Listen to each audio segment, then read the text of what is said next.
Hi മക്കളെ, ഞാൻ ഇന്ന് എടുക്കാൻ പോകുന്നത് ആസിഡ് ബേസസ് ആൻഡ് സോൾട്ട് നമ്മുടെ കെമിസ്ട്രിയിലുള്ള സെക്കൻഡ് ചാപ്റ്ററാണ്.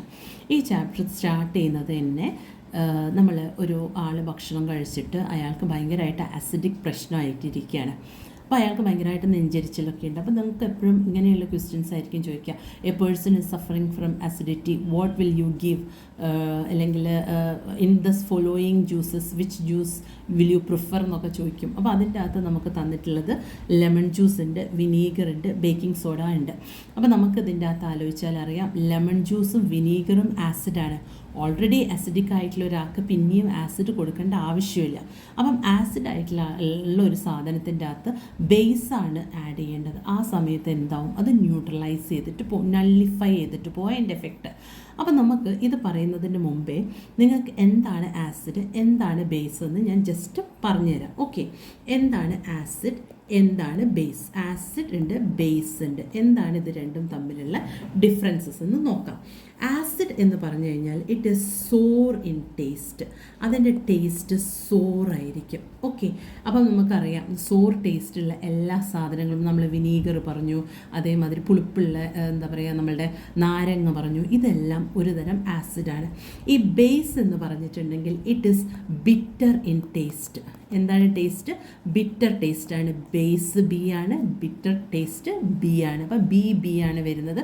അപ്പോൾ നിങ്ങൾക്ക് ഓൾറെഡി ഓട്ടോമാറ്റിക്കലി അറിയാം acid is sour in taste. ഇനി ഇതിലെന്താണ്?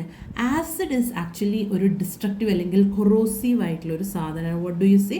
ഇറ്റ് ഈസ് എ കൊറോസീവ് ആയിട്ടുള്ളൊരു നേച്ചറുള്ളൊരു സാധനമാണ്. കൊറോസീവ് നേച്ചറുള്ളൊരു സാധനമാണ് നമ്മളുടെ ആസിഡ്. ദാറ്റ് ഈസ് നമുക്ക് എന്താണ്, എന്തെങ്കിലും ഒരു സാധനത്തിൻ്റെ മുകളിൽ വീണ് കഴിഞ്ഞാൽ അത് നശിച്ചു പോവുക, അല്ലെങ്കിൽ അത് കരിയിച്ച് കളയുക, അതുപോലെ കുറച്ചൊരു ഡിസ്ട്രക്റ്റീവ് ആയിട്ടുള്ളൊരു സാധനമാണ് അല്ലേ. നമ്മൾ കേട്ടിട്ടുണ്ട് ആസിഡ് അറ്റാക്ക് എന്നൊക്കെ പറഞ്ഞിട്ട് കേട്ടിട്ടുണ്ട്.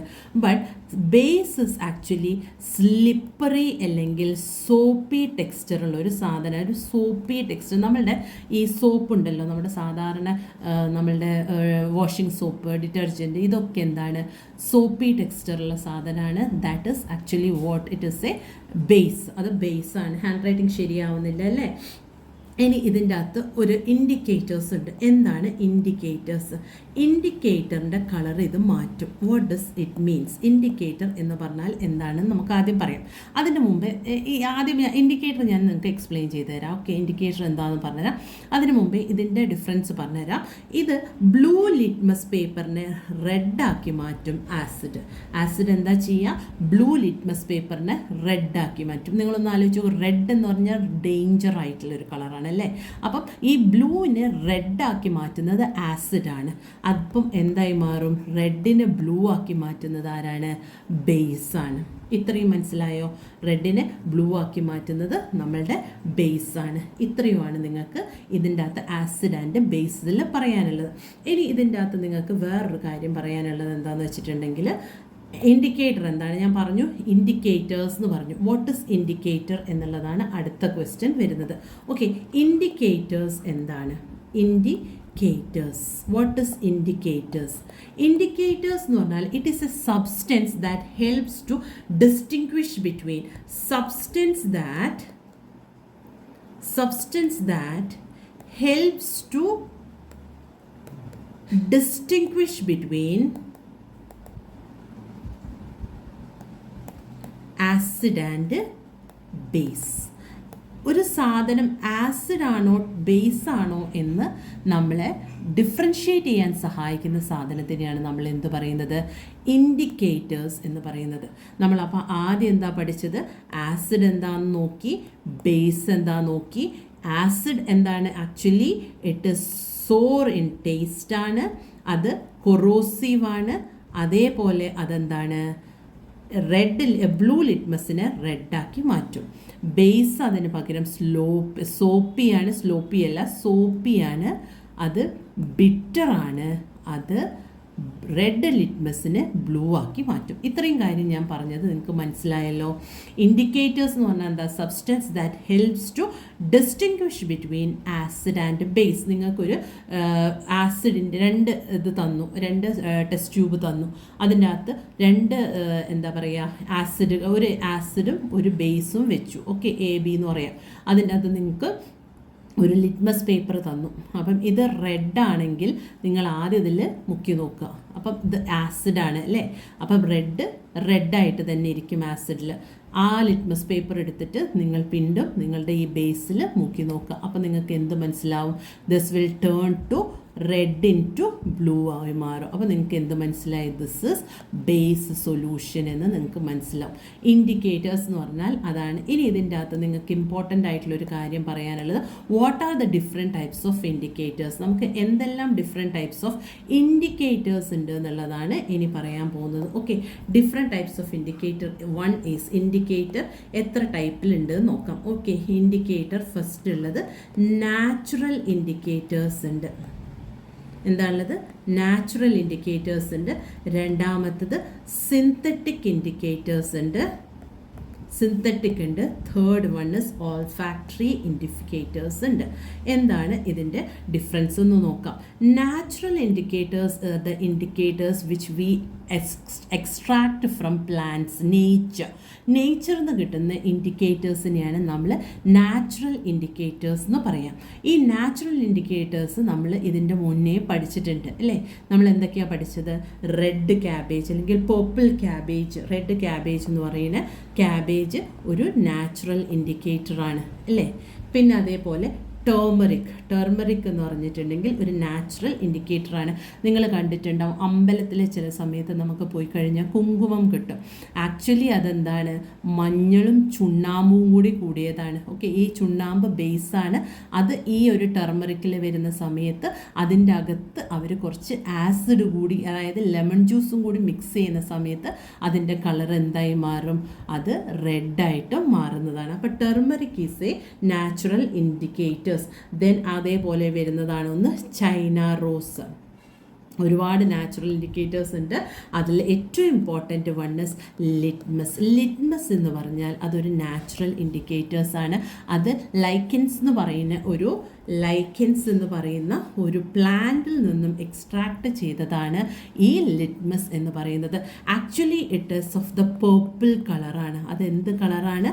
പേർപ്പിൾ കളറിലൊരു ഇൻഡിക്കേറ്ററാണ്. ലൈക്കൻസിൽ വരുന്ന ഒരു ഇതാണ്, നാച്ചുറൽ ഇൻഡിക്കേറ്റേഴ്സാണ്.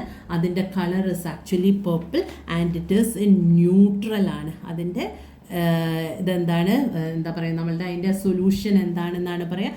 ആസിഡ് ബേസും ഒന്നുമല്ല, ദ സൊല്യൂഷൻ ഇസ് ന്യൂട്രൽ. അതുകൊണ്ടാണ് ഇതിൻ്റെ മുകളിൽ നമുക്ക് എന്തെങ്കിലും ഒരു സാധനം ഉറ്റിച്ച് നോക്കുമ്പോൾ അത് ആസിഡാണോ ബേസാണോ എന്ന് പറയാൻ പറ്റുന്നത്. ബിക്കോസ് ഇറ്റ് ഇസ് ന്യൂട്രൽ ആണ്. ഈ ലൈക്കൻസിൻ്റെ അകത്ത് നിന്ന് ലിറ്റ്മസ് പേപ്പർ എന്ന് പറയുന്നത് എന്താണ്? ന്യൂട്രൽ ആണ്. അതിൻ്റെ ആക്ച്വൽ കളർ എന്താണ്? It is A purple colour.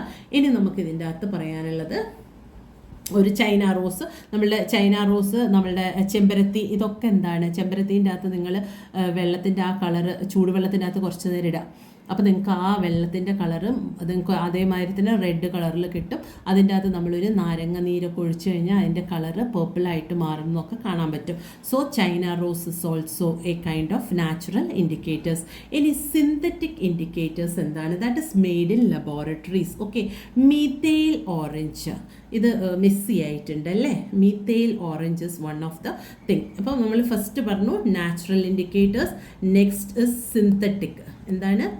Synthetic ആയിട്ടുള്ള ഇൻഡിക്കേറ്റേഴ്സ്. സിന്തറ്റിക് ഇൻഡിക്കേറ്റേഴ്സ് എന്താണെന്നാണ് പറയുന്നത്? ദാറ്റ് ഇസ് എന്താണ്? First one is methyl orange. അതൊരു ഓറഞ്ച് കളറിലായതുകൊണ്ടാണ് അതിന് മീഥൈൽ ഓറഞ്ച് എന്ന് പറയുന്നത്. ഇതിൻ്റെ പ്രത്യേകത എന്താണ്? ഇഫ് ഇറ്റ് ഇസ് ബേസിലാണെങ്കിൽ ഒരു സൊല്യൂഷൻ, ഈ methyl orange yellow in base, അത് യെല്ലോ കളറായി മാറും. ബേസിലാണെങ്കിൽ അതിൻ്റെ കളർ എന്താണ്? യെല്ലോ ആയിട്ട് മാറും. റെഡ് ആണെങ്കിൽ അതിൻ്റെ അർത്ഥം ആസിഡാണ്. ഓക്കെ, മീഥൈൽ ഓറഞ്ച് എന്ന് പറയുന്ന സാധനം നമ്മൾ ബേസായിട്ടുള്ള ഒരു സൊല്യൂഷനിൽ ഇടുകയാണെങ്കിൽ അത് യെല്ലോ ആയിട്ട് മാറും. അതേപോലെ ആസിഡിലാണെങ്കിൽ അത് റെഡായിട്ട് മാറും. ഇനി അടുത്തതാണ് ഫിനോഫ്തലിൻ. എന്താണ്? ഫിനോഫ്തലിൻ നമ്മൾ കഴിഞ്ഞ പ്രാവശ്യം പഠിച്ചിട്ടുള്ളതാണ് ഫിനോഫ്തലിൻ. ഫിനോഫ്തലിൻ ആക്ച്വലി എന്താണ്? ഇറ്റ് ഈസ് എ കളർലെസ് ആണ്. ഇതിന് പ്രത്യേകിച്ച് കളറില്ലാത്ത ഒരു സാധനമാണ് ഫിനോഫ്തലിൻ എന്ന് പറയുന്നത്. ഇത് എന്തായി മാറും? It is pink in base. ഇത് പിങ്ക് കളറാണ് ബേസിൽ ആഡ് ചെയ്ത് കഴിഞ്ഞാൽ നമുക്ക് ബേസിൽ ഇത് നമ്മൾ നോക്കിക്കഴിഞ്ഞാൽ അത് പിങ്ക് കളറായിട്ട് മാറും. അല്ലാന്നുണ്ടെങ്കിൽ അതെന്താണ്, കളർലെസ് ഇൻ ആസിഡ്. ആസിഡിലാണെങ്കിൽ അതെന്തായി മാറും, കളർലെസ് തന്നെയായിട്ട് നിൽക്കും. ആസിഡ് ആണെങ്കിൽ അതെന്തായി മാറും, കളർലെസ് ആയിട്ട് മാറും. ഓക്കെ, ഇത്രയും കാര്യങ്ങളാണ് ഇതിൻ്റെ അകത്ത് പറയാനുള്ളത്. ഇറ്റ് ഇസ് പിങ്ക് ആണെങ്കിൽ അതിൻ്റെ അർത്ഥം അത് ബേസാണ്, അല്ലെങ്കിൽ ആസിഡിലാണെങ്കിൽ അതെന്താണ്, കളർലെസ് ആയിട്ട് മാറും. ഇത്രയും കാര്യങ്ങൾ മനസ്സിലായോ എന്താണെന്ന്? അപ്പം നമ്മൾ നാച്ചുറൽ ഇൻഡിക്കേറ്റേഴ്സ് പറഞ്ഞു, സിന്തറ്റിക് ഇൻഡിക്കേറ്റേഴ്സ് എന്ന് പറഞ്ഞു. നാച്ചുറൽ ഇൻഡിക്കേറ്റേഴ്സിൽ വരുന്നത് ഏതൊക്കെയാണ്? ടർമറിക് വരും, ലിറ്റ്മസ് വരും, red cabbage and China grass. അതിൻ്റെ അകത്ത് ലിറ്റ്മസ് ഇസ് ദ ഫേമസ്, ഏറ്റവും കൂടുതൽ ഉപയോഗിക്കുന്ന ഒരു ഇൻഡിക്കേറ്ററാണ് litmus. And it is extracted from lichen, it is a plant. അതിൻ്റെ കളറ് പേർപ്പിളാണ്. പിന്നെ അതിലെന്താ എനിക്ക് പറയാനുള്ളത്, ദാറ്റ് ഇസ് എ ന്യൂട്രൽ ആയിട്ടുള്ള ഒരു സാധനമാണ്. ഓക്കെ, ന്യൂട്രൽ സൊല്യൂഷനാണ് അത് വരുന്നത്. ഇനി അടുത്തത് വരുന്നത് സിന്തറ്റിക് ഇൻഡിക്കേറ്ററാണ്. സിന്തറ്റിക് ഇൻഡിക്കേറ്ററിൽ വരുന്നതാണ് മീത്തൈൽ ഓറഞ്ചും അതേപോലെ തന്നെ നമ്മളുടെ ഫിനോഫ്തലിനും. മീത്തൈൽ ഓറഞ്ച് ബേസ് സൊല്യൂഷനിലാണെങ്കിൽ അത് യെല്ലോ ആയിരിക്കും, റെഡ് ആണെങ്കിൽ അത് ആസിഡ് ആയിരിക്കും. Phenolphthalein is actually colourless when it is in the ബേസിലാണെങ്കിൽ the colour will change to pink colour and it is colourless when it is reacts with the acid. ഇപ്പോൾ ഇതിൻ്റെ അകത്ത് നിങ്ങൾക്ക് വേറൊരു കാര്യം അറിയാം. നമ്മൾ ഒരു റിയാക്ഷൻ നടക്കുന്ന സമയത്ത് നമ്മൾ പഠിച്ചൊരു കാര്യമുണ്ട് അല്ലേ, കളറ് ചേഞ്ച് ചെയ്യും അല്ലെങ്കിൽ അതിൻ്റെ ടെമ്പറേച്ചറൊക്കെ ചേഞ്ച് ചെയ്താൽ അതിൻ്റെ അർത്ഥം ഇത് റിയാക്ഷൻ ആയിട്ടുണ്ട് എന്നാണ് അല്ലേ, ഇതൊരു റിയാക്ഷൻ ഒക്കേർഡ് എന്നാണ്. അപ്പം ഇത് എന്താണ്, ഇതൊക്കെ changing of colours shows thus that the reaction is occurred അല്ലേ. ഇനി അടുത്തത് എന്താണ്, olfactory reactants, olfactory indicators that is related to smell. Okay, olfactory indicators ഏതൊക്കെയാണ്? സ്മെല്ല് നോക്കിയിട്ട് ആസിഡ് ആണോ ബേസ് ആണോ നോക്കുന്നതാണ്. അതിൽ ഫസ്റ്റ് വൺ ആണ് ഒനിയൻ എങ്ങനെയാണ് ഞാൻ പറഞ്ഞുതരാം. സെക്കൻഡ് വൺ ഇസ് ക്ലൗ, നമ്മളുടെ കറാമ്പു. And third one is vanilla extract. Okay, vanilla extract. ഇതിൻ്റെ അകത്ത് എങ്ങനെയാണ് വരുന്നത് നോക്കാം. ഇതിൻ്റെ അകത്ത് നിങ്ങൾക്ക് ടെക്സ്റ്റിൻ്റെ അകത്ത് ഒരു ഇത് പറയുന്നുണ്ട്, എന്താണ് ടെക്സ്റ്റിൻ്റെ അകത്ത് നിങ്ങൾക്ക് ഇതിൻ്റെ അകത്ത് ഇത് തന്നെയാണ് ഇതിൻ്റെ അകത്ത് പറയുന്നത് മക്കളെ. Have you notice the stain and curry in the white cloth. നമുക്കറിയാം അല്ലേ, നമ്മളുടെ ബാക്ക് ടു ദിസ് ടെക്സ്റ്റാണ്. ഇതിൻ്റെ അകത്ത് നമുക്ക് ടെർമറിക്കിൻ്റെ മഞ്ഞളിൻ്റെ ഒക്കെ കറ നിങ്ങളുടെ ഷർട്ടിലാവുകയാണെങ്കിൽ നിങ്ങൾ അതിൻ്റെ അകത്ത് എന്താണ് ചെയ്യുന്നത്, സോപ്പിട്ട് ഒരതുകയാണെങ്കിലാണ് അത് കാരണം എന്താ വെച്ചാൽ curry white become reddish colour, white cloth become reddish brown when soap with this basic in nature is scrubbed on. അത് പിന്നെ കഴുകി കളയുന്ന സമയത്താണ് അതിൻ്റെ കളറ് മാറുന്നത്. ഓക്കെ, ഇതിൻ്റെ അകത്ത് പിന്നെ പറയാനുള്ളത് അതായത് red litmus to blue litmus, ഫിനോഫ്തലിൻ്റെ ഒക്കെ കേസ് തന്നെയാണ് ഇവിടെ വരുന്നത്. ഇനി ഇതിൻ്റെ അകത്ത് നിങ്ങൾക്ക് ഇപ്പം ഞാൻ പറഞ്ഞു തരാൻ വെച്ചത് എന്താണെന്നറിയോ, ഇതിനകത്ത് litmus is an indicator, turmeric is another such indicator, ഇതൊക്കെ തന്നെയാണ് വരുന്നത്. ഇനി നിങ്ങൾക്ക് ഇതിൻ്റെ അകത്ത് പഠിക്കാനുള്ളത് there is some substances whose order changes the acid. ഇതിൻ്റെ അകത്ത് നിങ്ങൾക്ക് ഇവിടെ ഒരു 2.2 ഒരു ആക്ടിവിറ്റീസ് വരുന്നുണ്ട്. ഇതിൻ്റെ അകത്ത് എന്താ പറയണത് എന്ന് വെച്ചിട്ടുണ്ടെങ്കിൽ, നിങ്ങൾ കുറച്ച് ഉള്ളി എടുത്തിട്ട് നന്നായിട്ട് ചെറുതാക്കിയിട്ട് മുറിക്കാം. എന്നിട്ട് അതിൻ്റെ അകത്തൊരു 2-3 സ്ട്രിപ്പ് ഓഫ് ക്ലോത്ത് വെച്ചിട്ട് ബാഗിൻ്റെ അകത്തേക്ക് ഫ്രിഡ്ജിൻ്റെ അകത്ത് കെട്ടിവെക്കുക.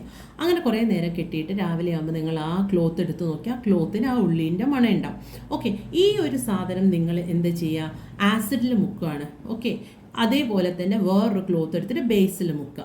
അപ്പം നിങ്ങൾക്ക് എന്താ കാണാൻ പറ്റുക, ആസിഡിൽ നിങ്ങളത് മുക്കിയിട്ടുള്ള ഉള്ളീൻ്റെ ക്ലോത്തിന് ആ മണം അവിടെ തന്നെ ഉണ്ടാവും, റീറ്റെയിൻ ചെയ്തിട്ടുണ്ടാവും. ആ സ്മെല്ല് അവിടെ തന്നെ റീറ്റെയിൻ ചെയ്തിട്ടുണ്ടാവും. പക്ഷേങ്കിലും നിങ്ങൾ ഉള്ളിയിൽ മുക്കിയിട്ടുള്ളത് ബേസിലാണെങ്കിൽ അതിൻ്റെ സ്മെല്ല് പോയിട്ടുണ്ടാവും. അത് actually it is same in all cases. ആസിഡിൽ നിങ്ങൾ മുക്കിക്കഴിഞ്ഞാൽ അതിൻ്റെ കളറ് പോയിട്ടുണ്ടാവും, അതിൻ്റെ സ്മെല്ല് അങ്ങനെ തന്നെ ഉണ്ടാവും. അതേപോലെ തന്നെ നിങ്ങൾ ബേസിലാണ് മുക്കിയെങ്കിൽ പോയിട്ടുണ്ടാവും. ആസിഡിൽ നിങ്ങളുടെ സ്മെല്ല് അങ്ങനെ തന്നെ ഉണ്ടാവും, സസ്റ്റെയിൻ ചെയ്യും. ഓക്കെ, പക്ഷേങ്കിലും ബേസിൽ ആ സ്മെല്ല് ഡിസപ്പിയർ ചെയ്യും. ഓക്കെ, ഇതിൻ്റെ കാരണം എന്താണ്? നമ്മൾ പൊതുവെ ഒരു ഇത് എന്താ പറയുക, നമ്മൾ പൊതുവെ ഒരു സൊല്യൂഷൻ, നമ്മളുടെ പൊതുവെ എന്തെങ്കിലും ഒരു സ്കൈയിൽ ഇപ്പം ഭയങ്കരമായിട്ട് സ്മെല്ല് വന്നു, അല്ലെങ്കിൽ നമുക്ക് ആസിഡിൻ്റെയോ എന്തെങ്കിലും ഉള്ളിയുടെയൊക്കെ സ്മെല്ല് നമ്മുടെ കയ്യിൽ വന്നിട്ടുണ്ടെങ്കിൽ നമ്മൾ വാഷ് ചെയ്യാൻ ഉപയോഗിക്കുക എന്താണ്? സോപ്പാണ്. സോപ്പ് എന്താണെന്നാണ് ഞാൻ പറഞ്ഞത്? ബേസാണ്. അതായത് ആ സ്മെല്ല് അവിടുന്ന് വാനിഷ് ആയി, അല്ലേ? അത് ഡിസപ്പിയർ ചെയ്തു, ആ സ്മെല്ല് അവിടെ വാനിഷ് ചെയ്തു. നിങ്ങൾ ഈ ഒരു ടെക്നിക്ക് മനസ്സിൽ വിചാരിച്ചാൽ മതി. നിങ്ങളുടെ കയ്യിൽ എന്തെങ്കിലും ഒരു സ്മെല്ല് ഉണ്ടെങ്കിൽ നമ്മളത് സോപ്പ് സൊല്യൂഷൻ കൊണ്ടാണ് കഴുകുക. ദാറ്റ് സോപ്പ് എന്ന് പറയുന്നത് എന്താണ്? ബേസാണ്. അപ്പോൾ ആ സ്മെല്ല് അവിടുന്ന് പോയി കിട്ടി, അല്ലേ? അപ്പം നിങ്ങൾക്ക് അവിടെ എന്തായി? ആ ഒരു സൊല്യൂഷനെ, ആ ഒരു സ്മെല്ല് നിങ്ങൾക്ക് കാണിച്ചു തന്നു. നിങ്ങൾ ഉപയോഗിച്ചിരിക്കുന്നത് എന്താണ്? ബേസാണ്. ഓക്കെ, നിങ്ങൾക്കത് സൊല്യൂഷൻ, നിങ്ങൾക്കിപ്പം കുറേ കാര്യങ്ങൾ എടുത്തു വെച്ചിട്ട് നിങ്ങൾ എല്ലാത്തിൻ്റെ അകത്തുനിന്നും ഇങ്ങനെ കുറച്ച് സൊല്യൂഷൻ എടുത്തിട്ട് നിങ്ങളുടെ കൈ കഴുകുകയാണ്. അപ്പോൾ ഏത് സൊല്യൂഷൻ എടുത്ത് കൈ കഴുകിയപ്പോഴാണ് സ്മെല്ല് പോയത്? ആ സൊല്യൂഷനാണ് ബേസ്. ആസിഡിൽ കൊണ്ടാണ് നിങ്ങൾ കൈ കഴുകുക, അങ്ങനെ നമുക്ക് കഴുകാൻ പറ്റില്ല. എന്നാലും നമ്മൾ കൈയെല്ലാം കഴുകേണ്ട ആവശ്യമില്ല. നിങ്ങളൊരു ക്ലോത്തിൻ്റെ അകത്ത് മുക്കുക, അല്ലെങ്കിൽ നിങ്ങളൊരു സ്റ്റിക്കിൻ്റെ അകത്ത് നിങ്ങൾ ഈ ഒരു ഉള്ളിയുടെ ജ്യൂസ് ഒഴിച്ചതിന് ശേഷം ആ സ്റ്റിക്ക് നിങ്ങൾ ഡിപ്പ് ചെയ്തിട്ട് ആസിഡിലോ ബേസിലോ ഡിപ്പ് ചെയ്തിട്ട് ഏതാണ് ആസിഡും ബേസും നോക്കാൻ പറഞ്ഞു കഴിഞ്ഞാൽ you can understand that if the smell retain ചെയ്യുന്നുണ്ടെങ്കിൽ then it is a acid solution, and if the smell get disappear then it means the solution is base. അത്രയും മനസ്സിലായോ? ഇതാണ് ഓൾഫാക്ടറി ഇൻഡിക്കേറ്റേഴ്സിനെ പറ്റിയിട്ട് പറയുന്നത്. ഓക്കെ, ഇത് തന്നെയാണ് ഇവിടെ പറയുന്നത്. ഇനി അടുത്ത് നിങ്ങൾക്ക് പറയാനുള്ളത് അതേപോലെയുള്ളതാണ് vanilla, onion and clove are such kind of olfactory indicators. ഇനിയാണ് നമ്മൾ പറയുന്നത് how do acid and bases reacts with metal. എങ്ങനെയാണ് ആസിഡും ബേസസും മെറ്റലിനോട് റിയാക്ട് ചെയ്യുന്നത്? Actually I want to tell you something before that. എന്താണ് ആസിഡും എന്തൊക്കെയാണ് നമ്മളുടെ മെറ്റൽസ് ആയിട്ട് പറയുന്നത്? മെറ്റൽസ് എന്തൊക്കെയാണെന്നറിയോ? നമ്മൾ പഠിച്ചതാണ് വാട്ട് മെറ്റൽസിൻ്റെ വിഭാഗത്തിൽ. കാരണം നമുക്ക് ഇതിൽ വരുന്ന അതേ ഇക്വേഷൻസ് ഒന്നും വരണം എന്നില്ല. ഓക്കെ, അപ്പം നമുക്ക് ആദ്യം ഒരു ഇത് വേണം. നമുക്ക് മെറ്റൽസിൽ വരുന്നത് സോഡിയം വരുന്നുണ്ട്. നമുക്കറിയാം sodium, potassium, okay, potassium, magnesium, calcium, aluminium, zinc, iron, copper. ഇത്രയുമാണ് നമ്മൾ മെറ്റൽസിൽ വരുന്നത്. These all are metals. Okay, ഈ മെറ്റൽസ് എന്തിനോട് റിയാക്ട് ചെയ്യുമ്പോഴാണ്? ആസിഡിനോടും ബേസിനോടും റിയാക്ട് ചെയ്യുമ്പോൾ എന്താണ് സംഭവിക്കുന്നത് എന്നാണ് നോക്കുന്നത്. ആസിഡിനോടും ബേസിനോടും റിയാക്ട് ചെയ്യുന്ന സമയത്ത് ഈ മെറ്റൽസിന് എന്താണ് സംഭവിക്കുന്നത്? മെറ്റൽസ് എന്ന് പറഞ്ഞാൽ ഇതൊക്കെയാണ് metals. We will find that acid and ബേസസിനോട് റിയാക്ട് ചെയ്യുന്ന എന്താണ്. ഇവിടെ അതിനൊരു എക്സാമ്പിൾ തന്നിട്ടുണ്ട്. യു ക്യാൻ സി അവർ ഒരു ടെസ്റ്റ് ട്യൂബിൻ്റെ അകത്ത് നമുക്ക് എന്താ തന്നിട്ടുള്ളത്? ഹൈഡ്രോക്ലോറിക് ആസിഡ് ആണ് തന്നത്. It could be any acid. ഈ ഹൈഡ്രോക്ലോറിക് ആസിഡ് തന്നെ വേണമെന്നില്ല. Okay, it could be sulphuric acid ആവാം, ഹൈഡ്രോക്ലോറിക് ആസിഡ് ആവാം. കുറേ ആസിഡ്സിൻ്റെ പേര് ഇവിടെ കൊടുത്തിട്ടുണ്ട് കേട്ടോ. അതിൽ ഏത് ആസിഡ്സ് വേണമെങ്കിലും ആവാം. ആ പേര് ഇവിടെ ഇഷ്ടം പോലെ ആസിഡുകൾ ഇതൊക്കെ sulphuric acid, nitric acid, acetic acid, sodium അല്ല ഹൈഡ്രോക്സൈഡ്സ് ആണ്. അത് വേണ്ട, നമുക്ക് ആസിഡ്സ് മാത്രം എടുക്കാം. Hydrochloric acid, sulphuric acid, nitric acid, ഇത് ഏത് വേണമെങ്കിലും ആസിഡ് ആവാം. ഈ ആസിഡിൻ്റെ അകത്തേക്ക് നമ്മൾ സിങ്ക് ഇടുകയാണ്. ഓക്കെ, സിങ്ക് ഇടുന്ന സമയത്ത് എ ബ്ലോക്ക് ഓഫ് സിങ്ക് നിങ്ങൾക്ക് കാണാം. ഞാൻ കാണിച്ചു തരാം അതെങ്ങനെയാണ് ഉണ്ടാവുകയെന്ന്. ഓക്കെ, ഈ ഒരു സിങ്കിനെ നമുക്ക് എന്താണ് ചെയ്യുന്നത്? അവർ ഒരു ബ്ലോക്ക് ഓഫ് ഒരു ടെസ്റ്റ് ട്യൂബിൻ്റെ അകത്ത് ഒരു ബ്ലോക്ക് ഓഫ് സിങ്ക്, ഇതാണ് സിങ്ക്. ഇതിൻ്റെ അകത്തേക്ക് നമ്മൾ ഹൈഡ്രോക്ലോറിക് ആസിഡ്, ഇത് സിങ്കാണ്, ഇത് HCl ആണ്. Okay, hydrochloric acid. ഇതിൻ്റെ ചുറ്റുമില്ല മക്കളെ ഇങ്ങനെ ഒരു ബബിൾ വന്നിട്ടുണ്ടാവും. ഓക്കെ, ഈ ബബിള് എന്ത് ഗ്യാസ് ആണെന്നാണ് ചോദിക്കുന്നത്. ഈ ബബിള് എന്താണെന്നാണ് ചോദിക്കുന്നത്. ഇറ്റ് ഈസ് ആക്ച്വലി ഹൈഡ്രജൻ ആണ്. എന്താണ് ഇവിടെ വരുന്നത്? ഇറ്റ് ഈസ് ഹൈഡ്രജൻ ഗ്യാസ് ആണ് ഈ ഒരു ബബിള് ഫോം ചെയ്തിട്ട് വരുന്നത്. ഈ ഹൈഡ്രജൻ ഗ്യാസിനെ നമുക്ക് എന്ത് ചെയ്യാം? നമ്മൾക്ക് സോപ്പ് സൊല്യൂഷൻ്റെ അകത്ത് കൂടെ നമുക്ക് പാസ് ചെയ്യാം. ഇറ്റ് ഒരു ഡിഷിൻ്റെ അകത്ത് നമ്മൾ സോപ്പ് സൊല്യൂഷൻ പാസ് ചെയ്തിട്ടുണ്ട്. ഇത് സോപ്പ് സൊല്യൂഷനാണ്. അപ്പോൾ നമുക്ക് ബബിൾ ഇങ്ങനെ പൊന്താക്കിയിട്ട് കാണാൻ പറ്റും. ഇത് ഹൈഡ്രജൻ ആണോ എന്ന് നമ്മൾ വേരിഫൈ ചെയ്യണം.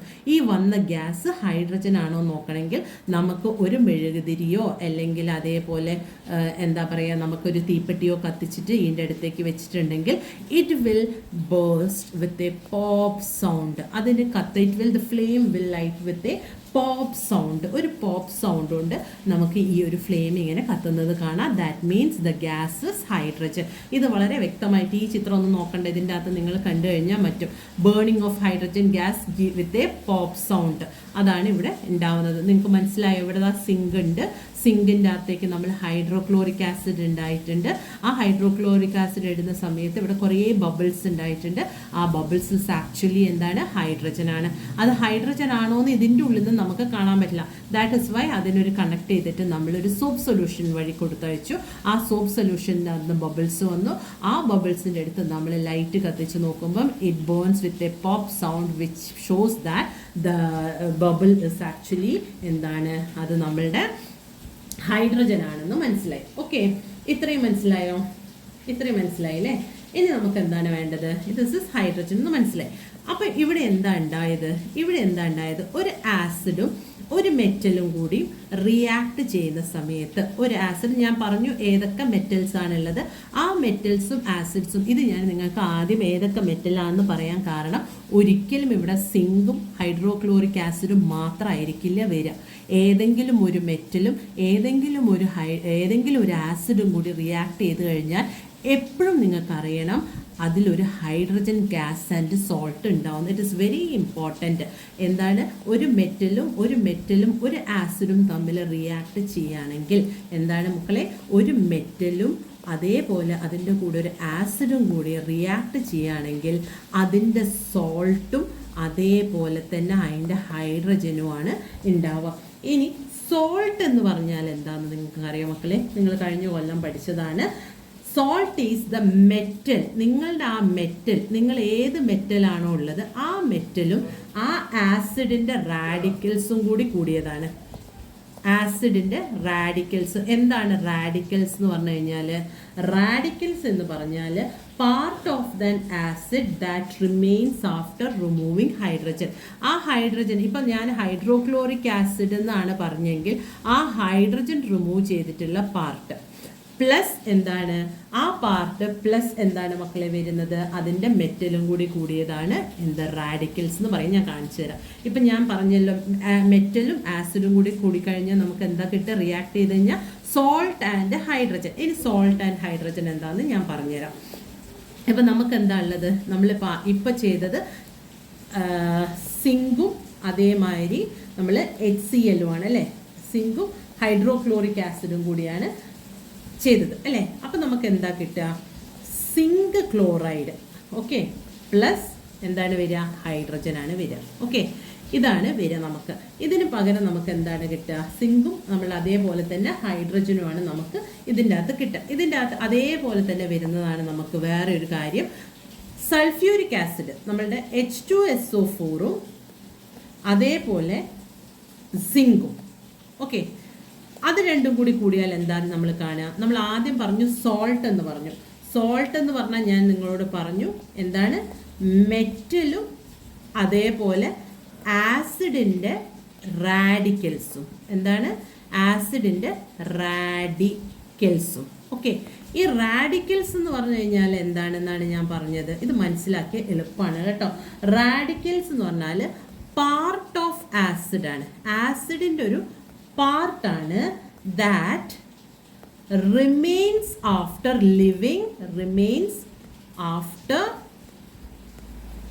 removing or living ഹൈഡ്രജൻ കൊടുത്തു കഴിഞ്ഞാൽ ശേഷമുള്ള എന്താണ്? ഈ ഒരു ആസിഡിൻ്റെ അന്ന് ഹൈഡ്രജൻ പുറത്തു പോയി കഴിഞ്ഞാലുള്ള സാധനത്തിനെയാണ് നമ്മൾ റാഡിക്കൽസ് എന്ന് പറയുക. അപ്പം നമുക്കിവിടെ ഇതിൻ്റെ അകത്ത് ഹൈഡ്രജൻ പോയാൽ എന്താ മക്കളെ വരിക? SO4 ആണ് വരിക അല്ലേ? SO4 ആണ് വരിക. അത് നമ്മളുടെ മെറ്റലിൻ്റെ കൂടെ, മെറ്റലും ആസിഡിൻ്റെ റാഡിക്കൽസും. ആസിഡിൻ്റെ റാഡിക്കൽസ് എന്ന് പറഞ്ഞാൽ എന്താ? അതിൻ്റെ ഹൈഡ്രജൻ പോയി കഴിഞ്ഞാൽ ബാക്കിയുള്ളതാണ് നമ്മളുടെ റാഡിക്കൽസ്. ആ റാഡിക്കൽസും സിങ്കും കൂടിക്കഴിഞ്ഞാലാണ് നമ്മളുടെ സോൾട്ട് ആവുന്നത്. അപ്പം എന്താ വരിക? ZnSO4 എന്ന് വരും. പ്ലസ് എപ്പോഴും പോലെ ഹൈഡ്രജനും വരും. ഓക്കെ, ഇങ്ങനെയാണ് നമ്മളുടെ ഒരു ഇക്വേഷൻ ഫോം ചെയ്യുക. എന്താണ് ഞാൻ പറഞ്ഞു? ഈ ഒരു സോൾട്ട്, ഒരു ആസിഡും അതേപോലെ ഒരു ബേസും, ഒരു ആസിഡോ ബേസോ അതൊരു മെറ്റലിനോട് റിയാക്ട് ചെയ്യുകയാണെങ്കിൽ, ആസിഡോ ആവാം ബേസസും ആവാം, പക്ഷെ എല്ലാ ബേസസും ആസിഡിനോട് റിയാക്ട് ചെയ്യണമെന്നില്ല. ഓക്കെ. അപ്പം എല്ലാ ബേസസും മെറ്റൽസിനോട് റിയാക്ട് ചെയ്യണമെന്നില്ല, പക്ഷെ എല്ലാ ആസിഡ്സും മെറ്റലിനോട് റിയാക്ട് ചെയ്യും. അപ്പം ഇവിടെ നമ്മൾ എന്താ പറയുന്നത്, സൾഫ്യൂരിക് ആസിഡ് സിങ്കിനോടാണ് റിയാക്ട് ചെയ്യുന്നത്. അപ്പം എന്താ അവിടെ ഉണ്ടാവുന്നത്, ഈ സിങ്ക് സൾഫേറ്റ് എന്ന് പറയുന്ന സോൾട്ട്, ദിസ് ഇസ് ആക്ച്വലി അതിൻ്റെ സോൾട്ടാണ്. സോൾട്ട് എന്ന് പറഞ്ഞാൽ ഞാൻ പറഞ്ഞു കഴിഞ്ഞു, ഐ ഓൾറെഡി എക്സ്പ്ലെയിൻഡ്. ഈ ഒരു സൊല്യൂഷൻ്റെ അകത്ത്, അതായത് ഈ ഒരു ആസിഡിൻ്റെ അകത്ത് ഹൈഡ്രജൻ എടുത്ത് മാറ്റിയിട്ടുണ്ടെങ്കിൽ ബാക്കിയുള്ളതാണ് നമ്മളുടെ റാഡിക്കൽസും അതേമാതിരി മെറ്റൽ ഈസ് സിങ്ക് ഹിയർ. ഈ സിങ്കിനോട് ഈ റാഡിക്കൽസ് ചേർന്നു, അതാണ് ZnSO4 which is the salt plus hydrogen ആണ് നമ്മളിവിടെ ഫോം ചെയ്തത്. എല്ലാ ഇതിൻ്റെ മെറ്റലിനോടുകൂടെ ആസിഡും ബേസും റിയാക്ട് ചെയ്ത് കഴിഞ്ഞാൽ ഹൈഡ്രജൻ തന്നെയാണ് ഉണ്ടാവുക. അപ്പം ഈ ഹൈഡ്രജനും കൂടി റിയാക്ട് ചെയ്ത സമയത്ത് നമുക്ക് ഇങ്ങനെയൊരു സൊല്യൂഷനാണ് കിട്ടുക. ഹൈഡ്രജനാണ് ഇവിടെ ഇമ്പോർട്ടൻ്റ് ആയിട്ടുള്ളത്. കാരണം ഏതെങ്കിലും ഒരു മെറ്റലോ അല്ലെങ്കിൽ ഏതെങ്കിലും ഒരു ബേസോ മെറ്റലിനോട് റിയാക്ട് ചെയ്യുകയാണെങ്കിൽ എപ്പോഴും നമുക്ക് ഏതെങ്കിലും ഒരു ആസിഡിനോട് ബേസിനോട് റിയാക്ട് ചെയ്തിട്ടുണ്ടെങ്കിൽ gas formed is always hydrogen. Okay. ഇനി നമുക്ക് വേറൊരു എക്സാമ്പിൾ നോക്കാം. ഇനി നോക്കാനുള്ളത് മെഗ്നീഷ്യം ആണ്. മെഗ്നീഷ്യം നമ്മളുടെ ഹൈഡ്രോക്ലോറിക് ആസിഡിനോട് കൂടി, നമുക്ക് നോക്കാം. ഈ ഹൈഡ്രോക്ലോറിക് ആസിഡിനകത്ത് H പോയി നോക്കൂ. അപ്പം എന്താ വരിക, HCl വന്നു അല്ലേ. ഇത് മെറ്റലിനോട് കൂടി നോക്കൂ, മെഗ്നീഷ്യം ക്ലോറൈഡ് പ്ലസ് ഹൈഡ്രജൻ. കണ്ടോ, മെഗ്നീഷ്യം ക്ലോറൈഡ് ആണ് ഇതിൻ്റെ salt. Okay, plus hydrogen. Okay, clear അല്ലേ? അതേപോലെ reaction between zinc and zinc, പുതിയ പേജ് എടുക്കല്ലേ. സിങ്കും അതേമാതിരി സോഡിയം ഹൈഡ്രോക്സൈഡ്.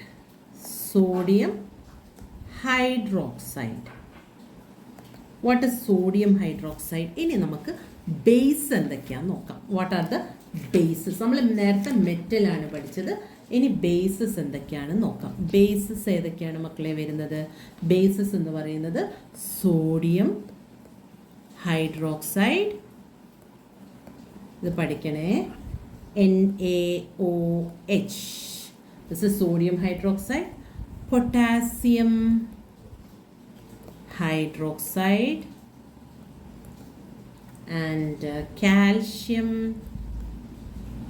hydroxide, പിന്നെയോ മെഗ്നീഷ്യം.